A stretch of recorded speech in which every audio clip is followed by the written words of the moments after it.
શિનોર તાલુકાના સાદલી મુકામે આવેલ કોમ્યુનિટી હોલ ખાતે વિકલાંગ માનવ સેવા ટ્રસ્ટ દ્વારા આજે 8મો સ્વર્ગાતીય વિકલાંગ તથા નિસહાય સમૂહ લગ્નોત્સવ યોજાયો હતો,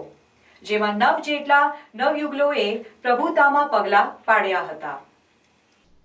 શિનોર તાલુકાના સાંધલી મુકામે આવેલ કોમ્યુનિટી હોલ ખાતે વિકલાંગ માનવ સેવા ટ્રસ્ટ દ્વારા આજે 8મો સર્વજ્ઞાતીય વિકલાંગ તથા નિસહાય સમૂહ લગ્નોત્સવ યોજાયો હતો, જેમાં 9 જેટલા નવયુગલોએ પ્રભુતામાં પગલાં પાડ્યા હતા। શિનોર તાલુકાના સાંધલી મુકામે આવેલ કોમ્યુનિટી હોલ ખાતે શનિવારના દિવસે વિકલાંગ માનવ સેવા ટ્રસ્ટ દ્વારા 8મા સર્વજ્ઞાતીય વિકલાંગ તથા નિસહાય સમૂહ લગ્નોત્સવનું ખૂબ સુંદર આયોજન કરવામાં આવ્યું હતું, જેમાં અલગ અલગ સમાજના 9 જેટલા નવયુગલાઓએ લગ્નોત્સવમાં જોડાઈ પ્રભુતામાં પગલાં પાડ્યા હતા। આ શુભ પ્રસંગે નવયુગલોને આશીર્વાદ આપવા માટે કરજણના ધારાસભ્ય અક્ષય પટેલ, સંતો મહંતો અને રાજકીય આગેવાનો ઉપસ્થિત રહ્યા હતા।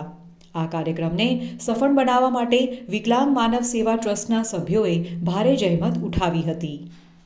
આજુબાજુ તાલુકાના ગામડાની અંદર સર્વે કરી અને આ દીકરીઓને અમે લગ્ન ગ્રંથિની અંદર જોડવા માટે પ્રોત્સાહિત કરી। આજે ગરીબ મા બાપને સમાજની અંદર જે થતા આવી મોંઘવારીમાં જે ખોટા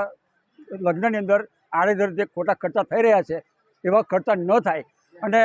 દીકરીના બાપ દેવાદાર ન બને એ માટે અમે આવા પ્રયત્નશીલ રહી અને આ સંસ્થા દ્વારા વધુમાં વધુ લોકો જોડાય, ભવિષ્યમાં પણ વધુમાં વધુ સમૂહ લગ્ન થાય અને દાનદાતાઓ દ્વારા જે કંઈ દાતાઓ દાન મળી રહ્યું છે એ અમે આ દીકરીઓને આજ રોજ આ સમૂહ લગ્નમાં પણ દરેક ઘણી બધી ચીજ વસ્તુ મળી છે એ અમે આ દીકરીઓના આજે કન્યાદાનમાં પણ થશે। એમ જ વધુમાં વધુ